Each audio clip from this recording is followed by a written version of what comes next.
सरकार गिराने का षड्यंत्र किया हो बीजेपी ने। आज उनके तीन तीन चार मुख्यमंत्री, प्रधानमंत्री, गृह मंत्री 32 रोज की मीटिंग चल रही है और जो 5 साल हमने काम किया उसकी आलोचना नहीं कर पा रहे, कोई कमेंट नहीं कर पा रहे।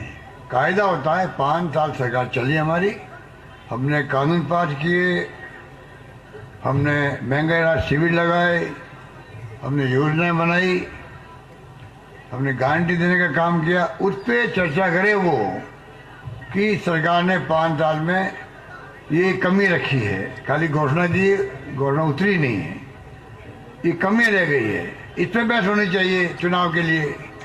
उसकी बजाय नॉन इश्यू को इश्यू बना रहे हैं, लोग भड़का रहे हैं जाति के नाम पे, धर्म के नाम पर। ये लोकतंत्र में अच्छी परंपरा नहीं है। प्रधानमंत्री के मुंह से जो बातें सुनते हैं तो बड़ा दुख होता है, क्या हो रहा है। सारे अगर नेता जो बोलते हैं इनके दिन भर में, शाम को अगर आप सबकी 2-2 लाइन लिख दो तो आपको लगेगा तमाम नेताओं की एक ही भाषा है दिन भर की बोलने की, भड़काने वाली। चाहे वो यूपी के योगी महाराज हो, उत्तराखंड के मुख्यमंत्री हो, आसाम के मुख्यमंत्री हो, नंबर 1 नंबर 2 हो। आप सोच लीजिए किस तरफ देखो जाना चाहते हैं लोग। आज लोकतंत्र खतरे में है, दबाव में जुडिशरी है, इनकम टैक्स, ईडी, सीबीआई है। मैं कई बार कहता हूं उनके पास में ईडी है, मेरे पास में गारंटी है।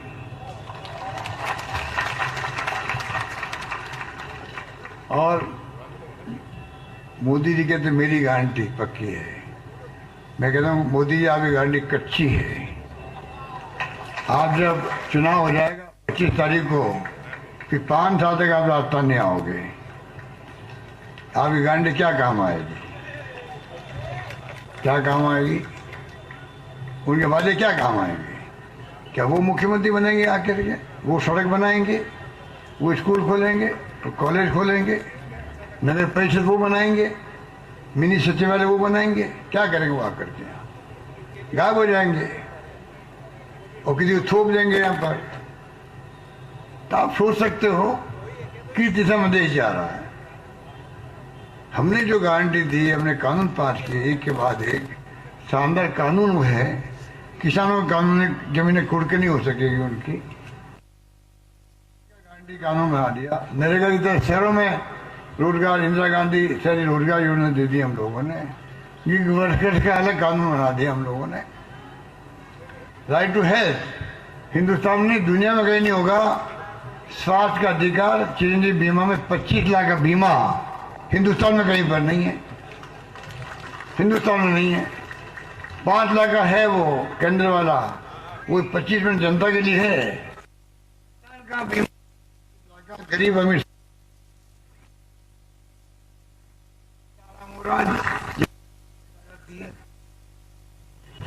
कैंसर का इलाज फ्री, हार्ट का इलाज फ्री, किडनी ट्रांसप्लांट, घुटने बदलाव, कुछ भी करो, एक नया पैसा खर्च नहीं हो रहा है लोगों का। इतनी मैंने योजना दी, ओपीएस लागू कर दिया कर्मचारियों के लिए। 5 लाख कर्मचारी खुश है वो।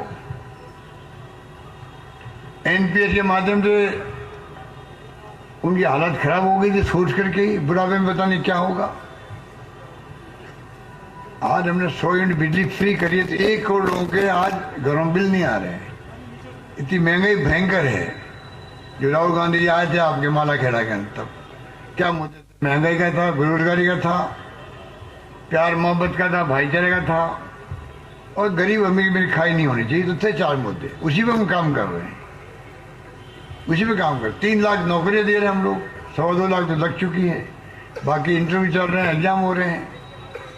बच्चों को अब एक बार खाली फीस भरनी पड़ेगी एग्जाम के लिए, जितने एग्जाम देना चाहो सब फ्री होंगे। अब ये बात करते हैं पेपर लीजिए, जो पूछो तुम किस मुंह से बात करते हो। गुजरात में पेपर आउट हो गए, यूपी में पेपर आउट हो गए, बिहार में हो गए, मध्य प्रदेश में हो गए, आर्मी में पेपर आउट हो गए, राजस्थान हाईकोर्ट के पेपर आउट हो गए। एकमात्र राजस्थान राज्य है 200 लोगों को जेल में डाल दिया, बुलडोजर चला के उनके बिल्डिंगें गिरा दी हम लोगों ने, पकड़ लिया उन लोगों को और कानून पास कर दिया आजीवन कारावास। बताइए क्या चाहते हैं लोग? पूरे देश में पेपर आउट हो रहे। चिंता प्रधानमंत्री को देश की रहनी चाहिए, तो पेपर आउट क्यों हो रहे देश के अंदर? क्यों असुरक्षा की भावना युवाओं के अंदर है? कौन पेपर क्यों बनी है? क्या मजबूरी थी उनकी? प्राइम मिनिस्टर होता देश का, देश भर की चिंता करे, राजस्थान की चिंता करे चुनाव आते ही। इसलिए मैं कहना चाहूंगा आपको, कहना बहुत सारी बातें। 500 रुपये गैस सिलेंडर मैंने मालाखेड़ा में अनाउंस किया था। दिल्ली की सरकार घबरा गई, मजबूरी में 200 रुपये कम करने पड़े उनको भी। ये स्थिति है हमारे फैसलों की। इसलिए मैं कहना चाहता हूं प्रधानमंत्री जी, बताओ आप 25 लाख बीमा कब करोगे देशवासियों के लिए? आप 500 रुपये गैस सिलेंडर कब करोगे? शहरी रोजगार योजना कब लाओगे? ये बताओ आप। तो खाली आप धर्म के नाम पे लोग भड़का रहे हो।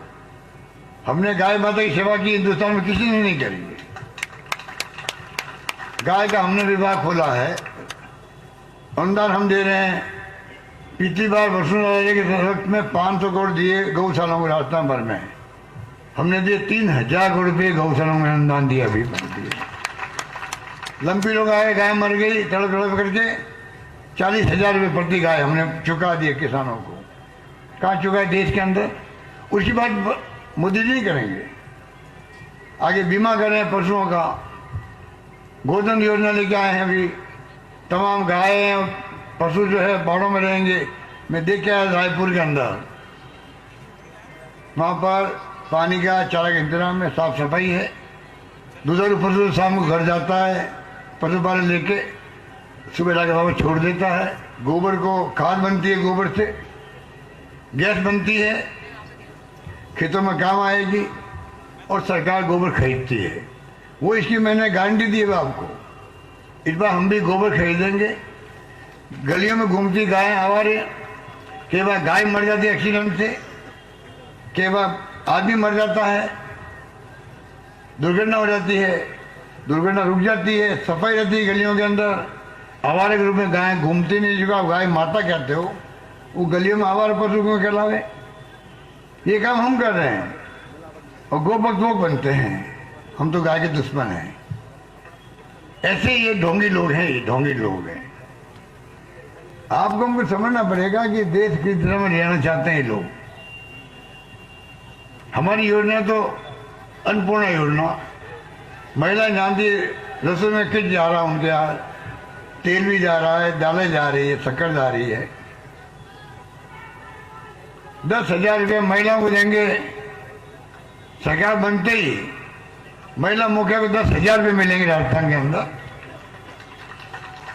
40 लाख मैंने टेलीफोन बांट दिए हैं, मोबाइल फोन बांट दिए महिलाओं को, लगभग 40 लाख। और सरकार बनते ही 1 करोड़ फोन वगैरह बटेंगे महिलाओं को, घरों में बटेंगे।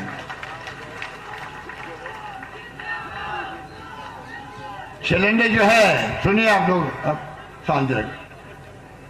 सिलेंडर जो है 500 रुपये का, कल ही मैंने कहा है, उसका दायरा बढ़ा रहे। अभी तो खाली उज्ज्वला योजना की बात थी, अब हम दायरा बढ़ा रहे हैं। जो भी फूड सिक्योरिटी एक्ट में आते हैं लोग, राशन की दुकान में सामान लेते हैं, उन तमाम लोगों को 1 करोड़ 5 लाख परिवारों को अब जो है 500 रुपये वाला सिलेंडर सरकार बनती, हम 400 रुपये में देंगे, 400 रुपये में देंगे।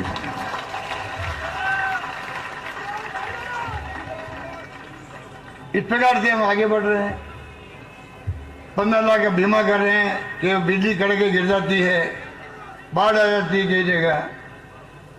कई जगह पर ओलावृष्टि हो जाती है, नुकसान ज़्यादा होता है, मुआवजा कम मिलता है। हम बीमा करवाएंगे, कम से कम 15 लाख तक का मुआवजा मिल सके किसानों का, किसी परिवार को। ये व्यवस्था कर रहे हैं हम लोग। 2 वादे कर रहे हैं हम छात्रों के लिए, इंग्लिश पढ़ाने का। इंग्लिश के मैं भी खिलाफ था बचपन के अंदर, क्या काम आएगी।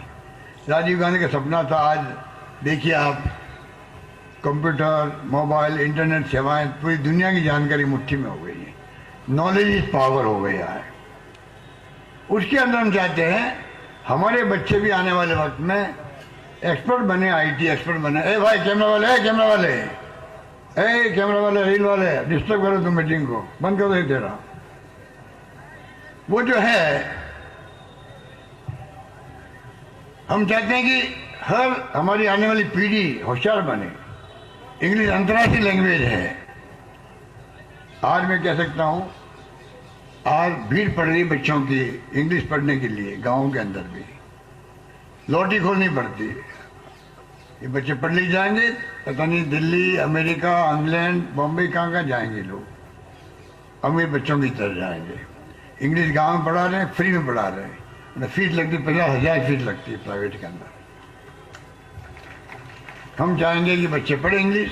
और साथ में मैंने वादा किया है, वचन दिया आपको, सरकार बनते ही इस बार जो पढ़ते हैं बच्चे 12वीं में पढ़ रहे हैं, 12th में, वो जाएंगे फर्स्ट में कॉलेज, सरकारी कॉलेज में जाएंगे, लाखों बच्चे जाएंगे। क्योंकि टैबलेट जो होता है, लैपटॉप, करीब 20,000 की लागत होती है। पैसा वाला बच्चा आएगा वो तो लेके आएगा घर से अपने लैपटॉप या टैबलेट, माँ बाप पैसे वाले हैं। गरीब के बच्चे के पास टैबलेट होगा नहीं, तो पढ़ाई में फर्क आ जाएगा दोनों के अंदर, समझदारी के अंदर, क्योंकि वो तो एक्सपर्ट बन जाएगा। ये इसके पास लैपटॉप नहीं है, टैबलेट नहीं है। हमने तय किया तमाम बच्चों को, लाखों बच्चों को सरकार लैपटॉप टैबलेट देगी, उन लोगों को देगी। इस प्रकार से हमने कई योजना बनाई है। और ओपीएस का क्या मैंने कहा है, ओपीएस बहुत महत्वपूर्ण है। आरजीएसएस, 7 योजनाएं कर्मचारी की हुई, बहुत शानदार है। इन योजनाओं को हम चाहेंगे सरकार बनने के बाद में ओपीएस का कानून पास करेंगे, पक्का हो जाएगा। अभी पक्का है और पक्का कर दें, कोई सरकार बदल नहीं पाएगी उसको। आरजीएसएस है, उसका बहुत महत्व है।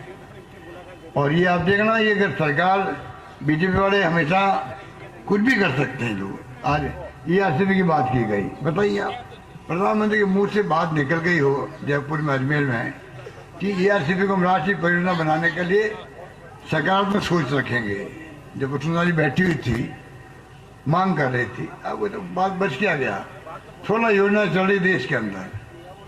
आज अगर एक योजना 25 MP जीता है राजस्थान ने, अगर ईआरसीपी योजना लागू होती है, अलवर भी उसमें आता है, जयपुर भी आता है, भरतपुर, धौलपुर, करौली, माधोपुर, दौसा, सब आते हैं उसके अंदर, अजमेर तक आता है, टोंक आता है। आज 2 लाख हेक्टेयर की जमीन आपकी सिंचाई में आ जाएगी। बांध भर जाएगा पानी से रस्ते में। 53 बांध तो मैंने अभी अनाउंस किए हैं, जो छूट गए थे पहले योजना के अंदर। काम चल रहा है मेरा, पर मैं मांग कर रहा हूँ, आप अगर राष्ट्रीय परियोजना बनाते हो तो काम जल्दी पूरा हो जाएगा, वरना सालों लग जाएंगे। 40,000 करोड़ की योजना है वो। मैं उनके काम को बंद नहीं किया, मैंने आगे बढ़ाया। ये हमारे काम को बंद कर देते हैं, रिफाइनरी बंद कर दी हमारी, जयपुर मेट्रो बंद कर दी, कई हमारे काम बंद कर दिए। तो मैं लंबी बात नहीं कहता हुआ, हम यहाँ 1 करोड़ लोगों को पेंशन देते हैं, बुजुर्गों को, विधवाओं को, निःसज्जनों को। पहले 500 रुपये थी, अब 1000 रुपये कर दिए, और 15% अपना बढ़ता जाएगा आगे। ये हमने नियम बना दिए, उसका बड़ा इम्पैक्ट है। हम चाहते हैं कि देश में सोशल सिक्योरिटी लागू करे प्राइम मिनिस्टर, पार्लियामेंट कानून बनाए। 4 कानून बनाए थे यूपी गवर्नमेंट ने, NREGA, food security act, right to education और राइट टू इन्फॉर्मेशन। 5 कानून बताए, राइट टू सोशल सिक्योरिटी। हर परिवार को लमसम अमाउंट मिले, जैसी उसकी स्थिति घर की है, कितनी संख्या घर की, परिवार की संख्या कितनी है, क्या स्थिति उसकी। यूरोपियन मुल्कों में सबको वीकली पैसा मिलता है। हर परिवार को पालने की जिम्मेदारी सरकार की होती है। ये कोई ऐसा नहीं है आपके ऊपर हमारा कोई, ये सरकार कल्याणकारी सरकार, डेमोक्रेसी है, जिम्मेदारी बनती है कि हम हर परिवार का ध्यान रखें। इस प्रकार कानून पास होना चाहिए देश के अंदर, ये हमारी मांग रहती लगातार। तो मैं चाहूँगा, राहुल गांधी जी ने इसको आगे बढ़ाया था, 6,000 रुपये प्रति माह न्याय योजना लाए थे, पर चुनाव के अंदर मैनिफेस्टो में लिखा, लोग समझ नहीं पाए, उसका फायदा नहीं उठा पाए। इसलिए मैं कहना चाहूँगा, कहने को बहुत सारी बातें हैं, पर इसे अग्निवीर में फंसे हुए हैं। 18 साल में भर्ती हो और 22 साल निकल जाओ नौकरी से, कोई सम्मान नहीं है आपका, उसमें फंसे हुए हैं सरकार। मैं आपसे अपील करूंगा कि आप कृपा करके, इस बार हमने किसानों का अलग बजट पेश किया है। हिंदुस्तान में कहीं नहीं हुआ। पहला मैंने अनाउंसमेंट किया था, फिर तमिलनाडु ने असेंबली जाके उन्होंने शुरू कर दिया था। तो मैं आपको कहना चाहूँगा, कृपा करके, यहाँ तो इंद्रधनुष चल रही है घर घर गांव में, 8 में भोजन दे रहे हैं गरीबों को। इतना मजदूर है, गरीब है, हॉस्टल में रहने वाले बच्चे हैं, सब फायदा उठा रहे हैं। तो हमारी स्कीमों की तो सब तारीफ करते हैं। कुछ लोग ऐसे भी होते हैं, सब शानदार काम किया, शानदार स्कीम आई है, फिर वोट मैं बीजेपी को दूंगा क्योंकि मैं बीजेपी का आदमी हूँ। मुझे कोई एतराज नहीं उनके ऊपर, क्योंकि अच्छा लगा मुझे, वो बीजेपी का हार्डकोर आदमी है, दे वोट उनको, कोई दिक्कत नहीं है। पर स्कीमों की तारीफ सब करते हैं आज। और सरकार, मैं जाके केरला जाके आया था। केरला में चुनाव चल रहे थे। हमारे 30 साल से सरकार बदलती है बार बार, वहाँ 70 साल से बदलती थी बार बार। एक बार कांग्रेस गठबंधन और एक बार कम्युनिस्ट पार्टी गठबंधन। आपको क्या बताऊं मैं आपको, उन्होंने कहा मुझे इस बार पब्लिक ने वहाँ, साहब इस बार तो कम्युनिस्ट पार्टी की सरकार अभी है, वहाँ पर रिपीट होगी। तो मैं कहा वो क्यों भाई, 70 साल में बदलते हैं। कहने इस बार कोरोना में अच्छा काम किया, कोविड के अंदर अच्छा काम किया। तो मैंने कहा कोविड में अच्छा काम किया, मैंने मन में सोचा सरकार वापस आ भी गई उनकी, रिपीट हो गई। मैंने कहा कोरोना में एक वहाँ की जनता जिता सकती है, वहाँ चुनाव। तो राजस्थान में हमने कोरोना के अलावा भी कोरोना में शानदार काम किया, कोई भूखा नहीं सोआ, ऑक्सीजन कोई मरा नहीं, अच्छा इंतजाम किया हम लोगों ने। बाहर के राज्यों में लोग आके यहाँ भर्ती हुए हमारे यहाँ इलाज के लिए, क्या नहीं हुआ यहाँ पर। बिरौड़ा मॉडल तो दुनिया में चला गया, WHO तारीफ करी उसकी, तो क्यों नहीं हमारे यहाँ पे भी